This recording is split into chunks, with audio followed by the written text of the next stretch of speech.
Travis Reier and Charlie Potter, the BamaOnline.com staff from outside Monday night's practice on the University of Alabama campus. And Charlie, I guess we went into the day thinking it would kind of be business as usual, maybe not a lot to talk about.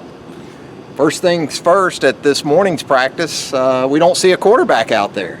Yeah, Jacob Coker was nowhere to be seen, and it was later found out that he has a minor foot injury that keep him out of practice for several days, and he wasn't out there again tonight.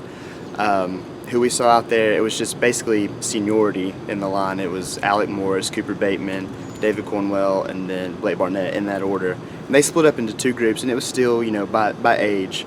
Nothing really surprising there. I don't think they want to give away their hand with one quarterback out of the mix, but it was definitely a shock to not see Coker out there this morning. Interesting statement from Nick Saban in regards to Jake Coker, though. Minor injury, might miss several days.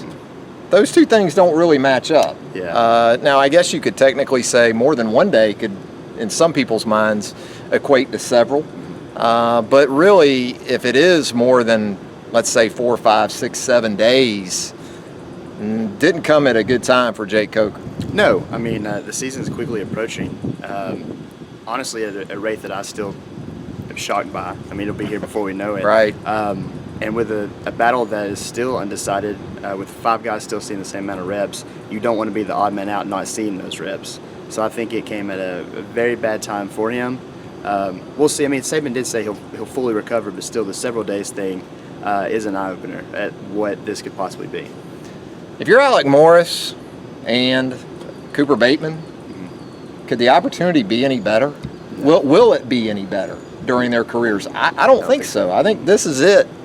Because if they don't make a move, one of those two don't make a move right now, this just brings Blake Barnett more and more into the picture. It takes away one of those obstacles in the argument of, well, you don't play a true freshman at quarterback. Ideally, you wouldn't play a true freshman at quarterback. But when you don't have separation, and then the guy that you have probably at the top, although it is pretty wide open, goes out for an extended period of time, the doors start to open for not just Barnett, but also David Cornwell, who, quite frankly, I felt like in the last week or so, maybe 2 weeks, start of camp, hadn't really helped himself a whole lot. No, I mean, you can tell that these guys haven't necessarily separated themselves, and now this is a great opportunity. Especially like you said, the older guys. I mean, now's the time. If you're going to make a jump now. The guy, I mean, you want to say it's wide open, but as you said, I think it is believed that Coker was at the top of the, dare I say, status quo. Nobody had done anything. Exactly. And, I mean, it's a perfect opportunity for all 4 guys. I think it may hurt Blake Barnett the most just because now other guys see this opportunity and they could, take the bull by the horns, like Saban said over and over again. And it'll be interesting to see who does that. Alec Morris, Cooper Bateman.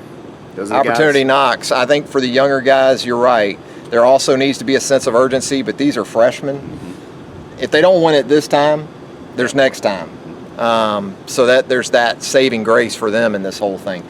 Sticking with the passing game, some good news, I thought, from the wide receiver standpoint, from a health standpoint, in terms of health and guys being out there. Robert Foster, we had heard, tweaked a knee, I guess, in the scrimmage. We've seen him both practices today. Yeah, he doesn't look like anything's holding him back. I mean, Chris Black's been dealing with an ankle injury for what feels like most of fall camp now, and he's still a little bit limited on the sideline, even though he seems like he does a little more each time out. But, I mean, aside from like the small knee brace that Amari Cooper wore at times last year, you would have no idea Robert Foster had any setback of any kind. Outside of them, we saw Kenyon and Bo. They didn't do anything tonight. And with Bo, I think, as you pointed out, that being a 2-day practice, they'd probably just give him a day off. He's still coming back from an ACL injury. He's not going to play the first 4 weeks of the season, so he probably just gets a day off. But with Kenyon, they're still just taking it easy with him. He has that hamstring injury, and I mean he's still out there. So I mean that's a good sign. I mean Jacob Coker's nowhere to be seen. So with Kenyon at least being out there, precautionary. Exactly. And he's wearing those hamstring supports that we see a lot of guys wear. I think 2 years ago, it's something they probably pushed Kenyon Drake through. You don't push him through it at this point. We see other guys out there that aren't quite in his situation that are working through those type of deals. The strains are popping up big time at this point of fall camp. Offensive line, I know you've noted a few things. Maybe there's competition at that right guard spot. Maybe it is continuing on between a couple of guys. Yeah, I mean, I noticed, I was going through some of Alabama's photos from the scrimmage, and I noticed Alphonse Taylor working beside Ryan Kelly. So I looked at that this morning, and he actually got a few reps. It was Bradley Bozeman to start out with, which was not a surprise, but he got some reps there this morning. Today, I mean, he just kind of lingered back a little bit, kind of with the first group. It was more like he was just taking note, but it was still Bradley Bozeman taking those reps with the first team in between Dominic Jackson and Ryan Kelly. So I don't want to say it's a competition at this point yet, but you would think at least they would try a little bit of experimentation. I mean, this group seems to be pretty cohesive to this point. I think they like it. Yeah. I think they like this group. I think that's maybe been some of the best news that we probably haven't talked about enough, is that there hadn't been a lot of news. Right. Because they do have solid options on the interior. You knew tackle wasn't going to change much, Right. but coming out of that first scrimmage, those guard spots, who knows? And it doesn't appear as if a whole lot has changed there. Defensively, the secondary we continue to focus on, and it seems like every package they throw out there, we see number 29. And we saw him again this morning in that nickel package that they put out there. Pretty interesting, because we saw the dime a good bit at the end of last week, saw the nickel extensively, or at least for us extensively this morning, but there he is, Minkah Fitzpatrick once again. Yeah, I mean, outside of Cyrus, he's been pretty constant.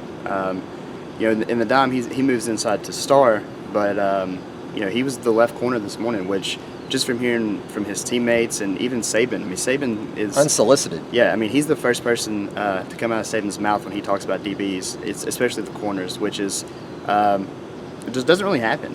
And you know, he was there today. You know, Denzel Duvall said after practice when we talked to a couple of players that Minkah won the ball out belt. So I mean, he's working hard in practice, and he's turned a lot of heads, and I don't expect him to be out of that rotation anytime soon. Yeah, they've had guys the last couple of years in that secondary that play to the assignment, but it sounds like Minkah plays to the assignment and then makes a play. Yeah. And that's what's truly been missing. That's why I think we're hearing about ball out belts, turnovers, making big plays in general. So interesting to continue to hear about Minkah Fitzpatrick. Anything else as we wrap up? No, I mean, we got one period out there, so I mean, my eyes were on the quarterbacks and just doing a little bit of roll call. But outside of that, it was a quick practice tonight. It was somewhat abbreviated, which you expect for the second workout of a two-a-day, the final two-a-day of the 2015 preseason. So for Charlie Potter, I'm Travis Reier, reminding you to keep it right here on BamaOnline.com for all your Alabama Crimson Tide coverage. We forgot Terrence Ferguson. We did. But we've never mentioned a basketball recruit in instant analysis, so that's historic in its own right. Yeah. Just mentioning Terrence Ferguson, the five-star wing, two-guard, commits to Avery Johnson in Alabama today. How about that? Yeah, I mean, the news came out that he had committed to Alabama about the same time as the Jacob Coker news came out, and nobody cared about the Jacob Coker news. It was amazing. Yeah, which is unbelievable. You tell me that a recruit commits to Alabama, and that's bigger news than an update on your potential starting quarterback. That's It was for about 30 minutes. I'll give it that. Yeah. It had a nice little wait, but then it's like, okay, what's happening with football? No, in all seriousness, huge pickup for Avery Johnson and his staff, a guy that you talk about potentially being a cornerstone for a program, turning it around. And still got to wait on him to get here, but it's a statement in and of itself to be able to pull a guy like that, given the mediocrity that this program has experienced over the last 6, 7, 8 years. So huge pickup for Avery Johnson. Had to get that in there. So with that, for Charlie Potter, I'm Travis Reier. Keep it right here on BamaOnline.com for more coverage of the Alabama Crimson Tide.